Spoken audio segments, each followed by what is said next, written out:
नमस्कार मित्रांनो, मालिका विश्व व त्यामध्ये वेगवेगळे विषय घेऊन प्रेक्षकांच्या भेटीला येणाऱ्या मालिका, त्यामधील कलाकार हे प्रेक्षकांचा आवडीचा विषय। मालिकावर प्रेम करणारा चाहता वर्ग प्रचंड मोठा आहे। मात्र आता अशाच एका मालिकेमधील कलाकारावर मोठा दुःखाचा डोंगर कोसळलाय।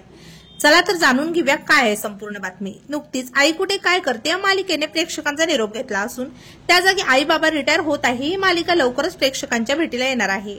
काही दिवस या मालिकेचे प्रोमो सतत प्रेक्षकांना पाहायला मिळत आहेत। या नव्या मालिकेतून ज्येष्ठ अभिनेत्री निवेदिता सराफ आणि अभिनेते मंगेश कदम हे प्रेक्षकांच्या भेटीला येणार आहे व अनेक दिग्गज कलाकार सुद्धा या मालिकेतून प्रेक्षकांच्या भेटीला येत आहे। मात्र मालिका सुरू व्हायच्या आधीच या मालिकेतील कलाकाराने मोठा धक्कादायक खुलासा केलेला आहे।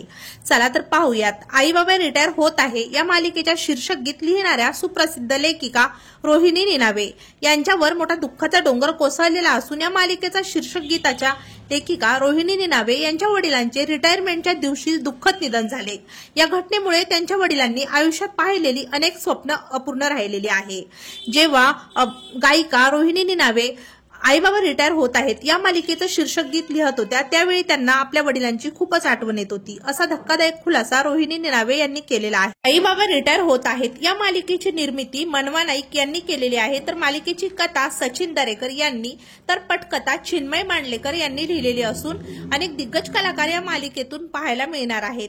या मालिकेच्या गायिकेने केलेल्या या धक्कादायक खुलासामुळे आई बाबा रिटायर होत आहे या मालिकेच्या मुख्य अभिनेत्री निवेदिता सराफ या फारच दुःखी झालेल्या पाहायला मिळालेल्या आहेत। आपल्या तारांगण या युट्यूब चॅनल तर्फे रोहिणी निनावे यांच्या वडिलांना भावपूर्ण श्रद्धांजली।